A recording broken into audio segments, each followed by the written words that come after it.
Maganda yun. Ang maganda man. Mabango naman eh. Wala, Oo, ang ganda. Maganda man. Saan mo masabi ng babae? Wow. Aha. Lasang lang ka. Baka dyan lang sa git. Nakakapipo pa naman. Ang mga picture, video ko lang amoy. Bango. Kakapit ko lang. Kakapit ko lang. Hindi pa. Baka Hinog na bukas yan, pa. gaga. Tama na. Oo. Ang gano'n natin Annabelle na ito ha. Tamis naman. Maliit. Nagdaraya? Okay, di rin. Ano, dito pinahilig sa puno. Kukuha na siya. Ano lang to, labulo. Kala ko galing sa puno niyo talaga. Hindi sa puno.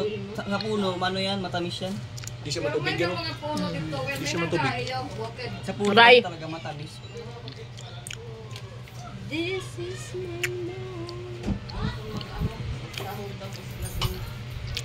Ba, hindi ba parang hindi pa kayo kumain? Yan. Nay, oh. Nay. May tago. Walay man itong tagok. Pipicturan. Mukbang ng langka, guys. Kain. Ay, di po. Ay,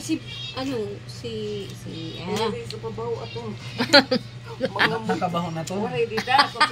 kahit nasa parlor pa lang yun.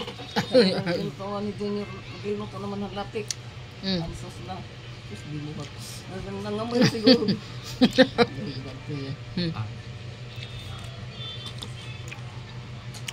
Mahinay na kinikumaon. Hagto na, Isus. Pahuro na ano. Ang hanto, pag ihila mo, Nangka. amoy lang ka.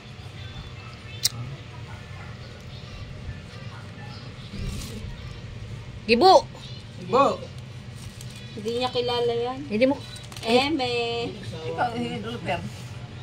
Hindi ko kaya. Kain. Ay, matay, tayo. Ayat, malakan ang nabilarakan sa ano? Munte. Oh, tapos nasirakan pa adto. Eh, hinugod niya. Bawal daw itawid daw sa sa dagat. Bakit? Nahihinog. Pangaray ko na ito, Rose, diba? Hilaw siya. Kung nagsiring ka kanina, inistoryaon kita. Parang manumdam. May damo lang din sa minaray na. May naman di na ubos. Linggo pa yun. Mahal pa naman to, ano, langka na to. 400 daw. Oo, kasi dun sa ano, ganito lang kalaki oh. Isang daan na. Hindi, Diba? ano, nasa 50 to, di ba lang ano? Minsan daan. 60. Alam nyo ba dun sa Chinese, isang buo, dinideliver doon, sinigba nga. Isang buo to, inihaw siya. Hinog na? Hilaw. Hinog na sinugba, nga buo. Ang lasa. Inihaw nila sa ulam, sa mga ulam-ulam. Panakot. Pampatamis.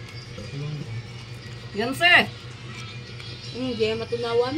Yan, ano Oh, pupurot na. Ano, bilad doon? Bera. Alam mo sa inyong... Kakaulpot nga lang ni Erdi. Bagahi ading adlaw. Ayun, bandang kwet. Kakarating lang ng bahay nila ngayong araw. Ito nang tamis ito. Kaya ito na Bel ba? Kakarating lang ng bagahe ngayon. Nakikita mo kasi Kasi nahuli. yung pinahinog sa puno, mataba yung ganito nga. Mataba yan. Pag ganito, pinahinog na sa abono, ganito ang labas. Nakatarang kami. Nabimbay mahulog ng ka.